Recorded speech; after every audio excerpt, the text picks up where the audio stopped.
Со 5 национални концесионери, уште 60 на други телевизии, Македонија во однос на Црнагора и Хрватска предначи според бројот на ТВ медиуми. Дали квантитетот значи квалитет во исто време и како клучните регулаторни тела се грижат за структурата, понудата, разновидности и воопшто плурализмот во медиумскиот сектор? Одговорот го има новото истражување насловено улогата на регулаторните тела во обликувањето на структурниот плурализам во телевизискиот сектор на Македонија, Хрватска и Црнагора.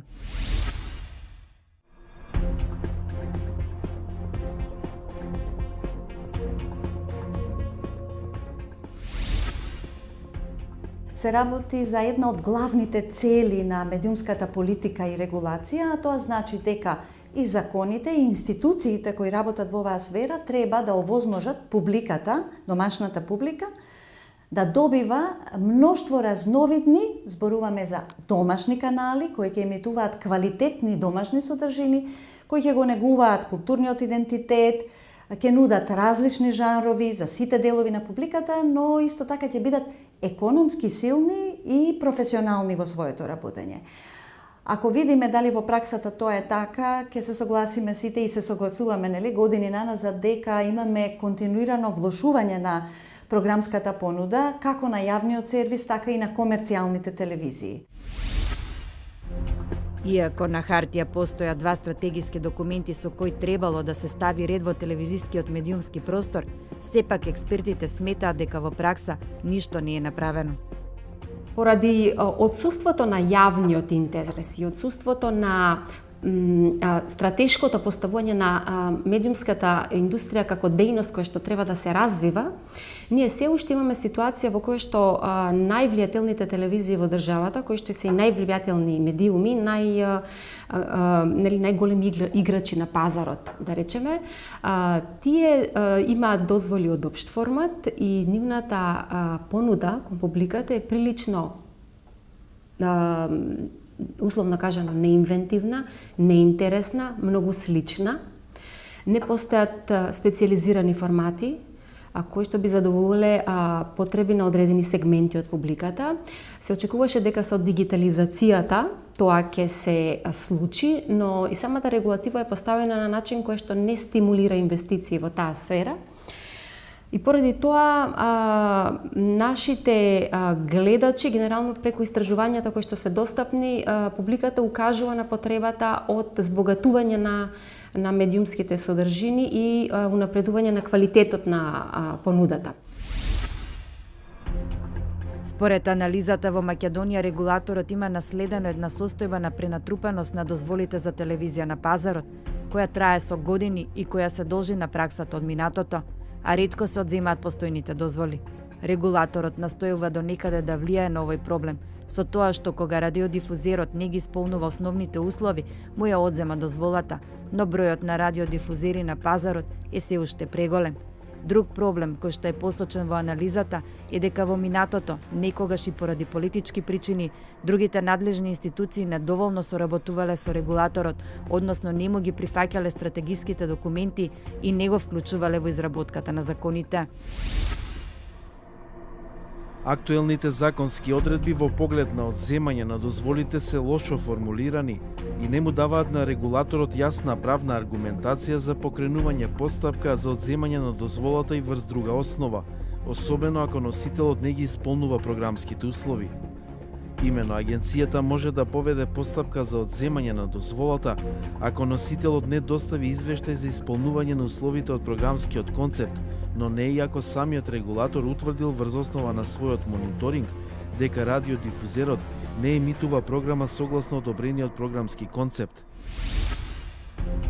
И поголемиот дел од експертите за медиуми, вината за отсуството на плурализмот кај телевизиските медиуми ја лоцираат кај Агенцијата за медиуми, но и недостатоците на законската регулатива. Регулаторот треба да се охрабри и да почне да води политика во медиумската сфера. Кај нас кога ќе се каже политика, сега се мисли спроведување на некакви интереси на власта, но регулаторот е замислен да води практично медиумска политика, тоа значи со своите решенија, насоки и така натаму да влие врз пазарот, во смисла на негово подобрување на условите, на квалитетот и така натаму. Кај нас регулаторите тоа не го правеле, освен во политичка смисла, значи се интервенирало кога власта имала интерес за тоа, од една страна. Од друга страна, знаете како, кога ќе се пресечат влијанијата, меѓу другото и бизнес, материјални кон медиумите, многу од медиумите на крај ќе се исушат, бидејќи тие сега постојат, бидејќи се екстензија на некакви политички интереси. Нема тоа да се случи скоро во Македонија, се плашам, бидејќи во мала средина ние сме презаситени од играчи, од конкуренти и така натаму. Сите се на понуда за секаков вид на услуги.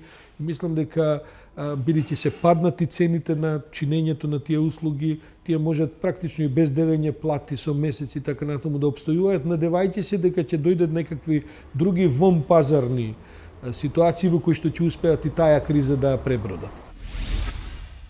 Законот е антиципира и некои европски решенија, меѓутоа има и доста недоречености и затоа треба регулаторот да потегне, да поднесе барање за промена на некои делови од законот со кои што би му се олеснила работата во поглед на на плурализмот.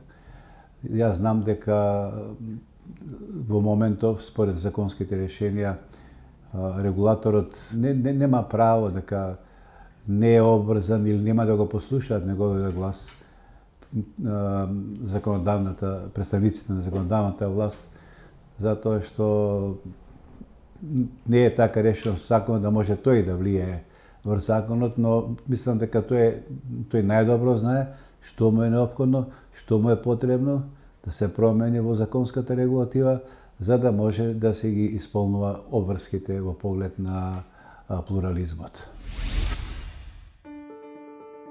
Во пракса, регулаторот во Македонија може да влијае преку 3 механизми на структурниот плурализам, односно преку процесот на доделување на дозволите, мониторингот што агенцијата го прави на медиумите и подзаконските акти што агенцијата ги носи. Но дали вака како што е креирано и функционира во моментот регулаторното тело, односно Агенцијата за аудио и аудиовизуелни медиумски услуги, има механизми за обликување на медиумите по вкусот на гледачите. Овој медиумски плурализам не зависи само од собствениците од медиумите, и јавноста и самите гледачи имаат големо влијание преку изборот на програмите што ги гледаат, затоа што медиумите примаат финансии према нивната гледаност.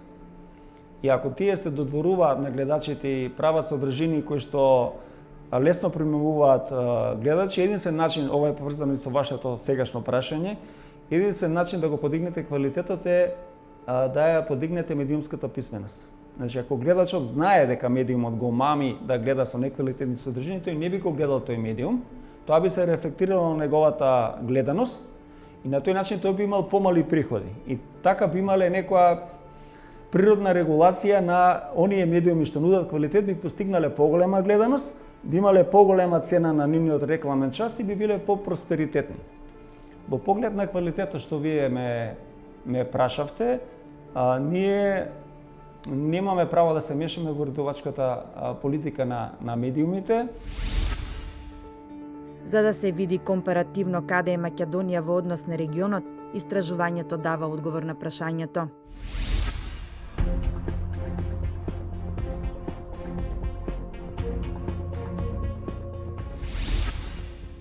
Иако експертите велат дека македонскиот закон е подобар од хрватскиот и црногорскиот и на неколку места се спомнува зборот структурен плурализам, сепак во пракса кај нас сликата е најлоша. Според анализата во Хрватска, за разлика од Македонија, покрај јавниот сервис има само уште 2 ТВ сервиса од општ тип кои емитуваат вести, а другите 5 ТВ канали се од специјализиран тип, наменети за да се задоволат посебните интереси на делови од публиката. Хрватска има и 20 домашни регионални канали кои ги покриваат сите позначајни подрачја во земјата. Ако споредиме со Хрватска, например, хрватите, иако во законот не е тоа експлицитно наведено, иако немале стратегија, ние до сега имавме 2 стратегии за развој на радиодифузната дејност, кај нив ќе видите сликата дека е некако најповолна во однос на домашната публика. Има најмногу домашни канали, телевизиски канали од општи и од специјализиран вид, а има и огромен број регионални канали, локални канали, така да публиката во Хрватска има можност за пристап до многу разновидни содржини, нели, од домашно потекло. А ако видиме во Македонија, ние и оние канали кои постојат на државно ниво, многу малку емитуваат, зборуваме за комерцијалните, многу малку емитуваат квалитетни домашни содржини и сега да зборуваме особено за играната продукција, детската продукција, јавниот сервис е во мошна лоша состојба се уште. Во Црна Гора пак плуралноста на државно ниво е мошна слаба и преку дигитална терестијална платформа програма емитуваат 4 комерцијални телевизии во различни подрачја на земјата. Што се однесува на регионалните телевизии, Македонија има богата понуда, но повторно само за на хартија. Мал е бројот на овој тип медиуми кои произведуваат квалитетна програма и работат профитабилно. Во Македонија има голем број на медиуми, меѓутоа според мене плурализмот не е доволно насекаде исполнет. Што се однесува до регионалните телевизии и локалните телевизии, во последно време, за жал, морам да констатирам дека од 2013 година со дигитализацијата на терестријалниот сигнал, околу 20 телевизии на регионално и национално ниво не успеа да преживуваат и веќе не се во етерот на Република Македонија. Многу локални телевизии исто така се затворија, а има другите локални што останаа да работат, значи работат само за да зрачат нешто. Така да можеме да кажеме дека околу бројката плурализмот на регионално и локално ниво е исполнет, меѓутоа околу програмските содржини, значи сме на многу ниско ниво. Според бената анализа која ги открива слабостите во медиумскиот сектор, практично дава и насока за тоа како одржливо и стратешки да се развие овој сегмент, значен за вкупниот плурализам и за здрава демократија, со надминување на досегашната пракса на задоволување на интересите на политички центри на моќ, сублимираат експертите. Сакаме да укажеме на потребата од надминување или разобличување на неколку митови кои што политичарите ги користат, а се однесуваат на медиумската сфера, од кои едниот е дека практично поради тоа што во Македонија постојат голем број на медиуми, тоа за нив по дефиниција значи и постоење на медиумски плурализам во државата. Од друга страна, имавме ситуација во која што во изминатите 10 години на главните телевизии, во најголем дел со одредени исклучоци, доминираше многу слична, некојаш и сосема иста содржина, особено во централните информативни изданија, што е далеку од пракса која што значи задоволување на информативните потреби на гледачите. Постои еден друг табор на политичари кои што пак сметаат дека медиумската политика и развојот на медиумската сфера треба да се остави на луѓето од индустријата, луѓето кои што се стручни за тоа. Тоа е уште една заблуда, затоа што тоа значи дека оваа сфера која што е важна и чувствителна треба да им се остави на луѓето кои што во неа остваруваат дејност мотивирани од комерцијални причини, значи тие се таму за да остварат одреден профит. Столбот на здравите промени е вистински структурен плурализам, олицетворен во независност на медиумите, се заклучува во истражувањето. Идеална состојба во постигнување на структурен медиумски плурализам, според мене, би било кога сите субјекти, составни чинители на медиумскиот пейзаж би биле независни. Тоа, за жал, таа идеална состојба, додека сум ја член последните 7 години, не може да кажеме дека е постигната. Имало случаи кога одредени телевизии биле наклонети кон одредени политички партии. Значи, постоела таа врска и таа врска го нарушува овој структурен плурализам. Ние за радикални интервенции не сме подготвени, бидејќи тие ќе се сватат и како притисок врз слободата и како притисок врз слободата и на мислата и на пазарот. А од друга страна, пазарот е премногу спор и цените се премногу спуштени, што дозволува да обстануваат и медиуми кои што практично се на ивица на работа од својата професионалност. Откако ќе биде усвоен законот и кога ќе бидат избрани членовите на Советот на Агенцијата и Советот на Јавниот сервис, заедно со надлежното министерство, заедно со регулаторот, со стручните лица, заедно со медиумската индустрија како целина, треба да пристапат кон изготвување на сеопфатна стратегија која што ќе значи развој на оваа дејност. Заклучокот е дека македонскиот медиумски плурализам недоволно јасно ја препознава законската регулатива, а развојот на аудиовизуелниот сектор не се одвива стратегиски, па така јасно се нотира. Развојот на аудиовизуелниот сектор и на медиумскиот плурализам досега во Македонија не се одвиваше стратегиски, а регулаторот беше оставен самиот да се грижи и да ја имплементира својата стратегиска визија. Регулаторите ги имаа сите потребни законски механизми за обликување на разноликоста во ТВ секторот. Во Македонија наследената фрагментираност на пазарот, политичките и индустриските притисоци врз регулаторот влијаја да се влошува медиумската слика.